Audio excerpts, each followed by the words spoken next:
دعوتی و اصلاحی اور روحانی علاج سے متعلق قرآن و سنت کی روشنی میں مزید ویڈیوز دیکھنے کے لیے ہمارے یوٹیوب چینل عارف محمود سلفی آفیشیل کو سبسکرائب کیجیے۔ نحمدہ و نصلی علی رسولہ الکریم، اما بعد، اعوذ باللہ من الشیطان الرجیم، من حمزہ و نفخہ و نفثہ۔ سوال ہے کہ ہمارا چھوٹا بھائی والد صاحب سے بہت زیادہ بدتمیزی کرتا ہے اور باہر بھی لڑائی جھگڑے کرتا ہے، کوئی ایسا وظیفہ بتا دیجئے کہ وہ والدین کے ساتھ بد اخلاقی اور بدتمیزی کا مظاہرہ بند کر دے۔ گزارش یہ ہے کہ ماں باپ کے ساتھ بدتمیزی کرنا، ان کے ساتھ بد اخلاقی کے ساتھ پیش آنا اور ان کے ساتھ سخت الفاظ کے اندر ان کو مخاطب کرنا، یہ گناہ کبیرہ میں سے ہے۔ ماں باپ کو برا بھلا کہنا یہ گناہ کبیرہ ہے،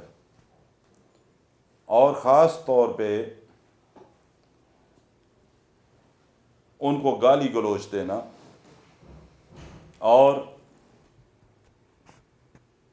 ان کے ساتھ انتہائی بد اخلاقی کے ساتھ بولنا، اپنے رویے کے ذریعے، اپنی زبان کے ذریعے سخت الفاظ کا چناؤ کرتے ہوئے ایسا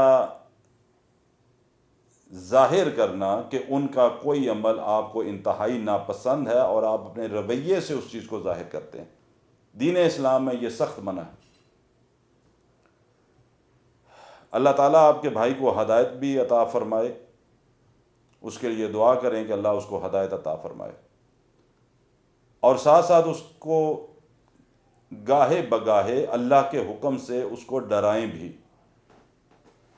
کیونکہ دین اسلام کی تعلیمات کہیں بھی اجازت اس بات کی نہیں دیتی کہ آپ اپنے والدین کے ساتھ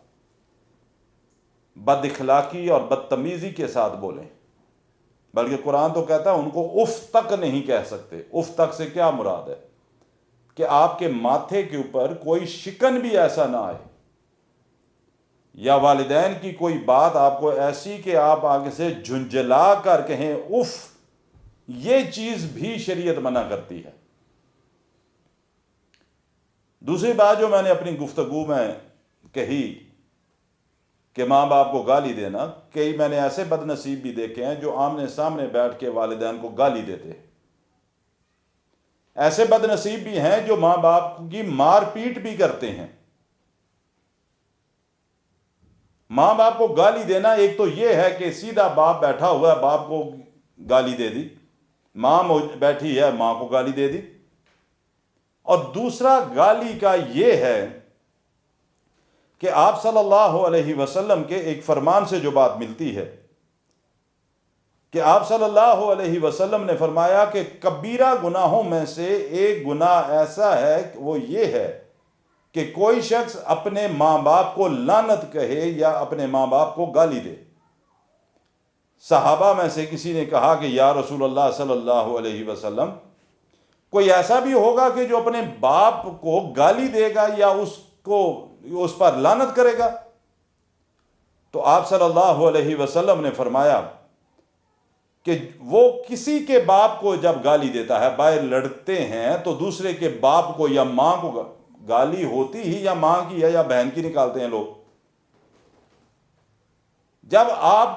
یا کوئی شخص کسی دوسرے کی ماں کو گالی دے گا، کسی کے باپ کی کو گالی دے گا، وہ پلٹ کے آپ کی ماں کو اور آپ کے باپ کو گالی دے گا۔ آپ صلی اللہ علیہ وسلم نے فرمایا کہ وہ نہ دیتا گالی اس کو تو اس کے باپ کو، اس کی ماں کو گالی نہ پڑتی۔ اس نے گالی دی، جواب کے اندر اگلے نے اس کو گالی دی، تو اس کا کیا مطلب ہے کہ در حقیقت اس نے خود اپنے ماں باپ کو گالی دی۔ ماں باپ کے حوالے سے ماں باپ، ایک صرف صورت ایسی ہے اسلام کے اندر، ایک صورت کہ آپ اپنے ماں باپ کی بات نہیں مان سکتے، باقی کوئی صورت ایسی نہیں ہے، آپ کو ہر حالت کے اندر ماں باپ کی ماننا پڑے گی۔ اور وہ صورت ایک کون سی ہے؟ آپ کے والدین آپ کو کسی ایسی بات کا حکم دیں جو اللہ کے حکم کے خلاف ہو اور اللہ کے رسول کے فرمان کے خلاف ہو، دین اسلام کے خلاف کوئی کام کرنے کا حکم دیں، کوئی ایسی بات، ایسا کام کرنے کے بارے میں کہیں جو قرآن اور حدیث کے خلاف ہو، اس کی مخالفت کے اندر ہو، وہاں پر آپ ماں باپ کی نہیں مانیں گے بلکہ صرف اللہ کی بات مانیں گے۔ باقی کوئی ایسی بات نہیں ہے جس میں اللہ نے ماں باپ کی نہ ماننے کا حکم دیا ہو۔ کوشش اس بات کی کریں، اپنے بھائی کو اللہ کے احکامات سے ڈرائیں، اس کے سامنے اللہ اور اللہ کے رسول کے فرامین کو رکھیں، اور ساتھ ساتھ اللہ سے اس کی ہدایت کی دعا مانگا کریں۔ یہ دعا ضروری ہے، دعا ضروری ہے۔ ماں باپ سے بھی گزارش کروں گا، اگرچہ بہت مشکل ہوتا ہے نافرمان اولاد کی باتیں سننا، لیکن ایک باپ ہونے کی حیثیت سے پھر بھی آپ کو نصیحت کروں گا کہ اپنی اولاد کی، چاہے وہ نافرمان ہے اور چاہے ہدایت کے اوپر ہے، ان کی مزید ہدایت کے لیے اللہ سے کثرت سے دعا مانگا کریں۔ اللہ تعالیٰ ماں باپ کی دعاؤں کو قبول فرماتا ہے۔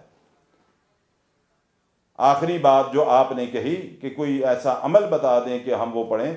اس کے لیے میں گزارش کروں گا عشاء کی نماز کے بعد سورہ بروج 7 دفعہ اور سورہ اخلاص 21 دفعہ یہ روزانہ پڑھ کے پانی پہ دم کر کے اپنے بھائی کو پلائیں۔ اگر والدین میں سے کوئی کرے تو زیادہ بہتر ہے، یہ پلانا شروع کریں، اور ساتھ ساتھ اللہ تعالیٰ سے دعا بھی کریں کہ اللہ تعالیٰ اس کو ہدایت عطا فرمائے۔ اللہ سے دعا ہے اللہ تعالیٰ ہر کسی کی اولاد کو ہدایت نصیب فرمائے اور دین اسلام پر چلنے والا بنائے۔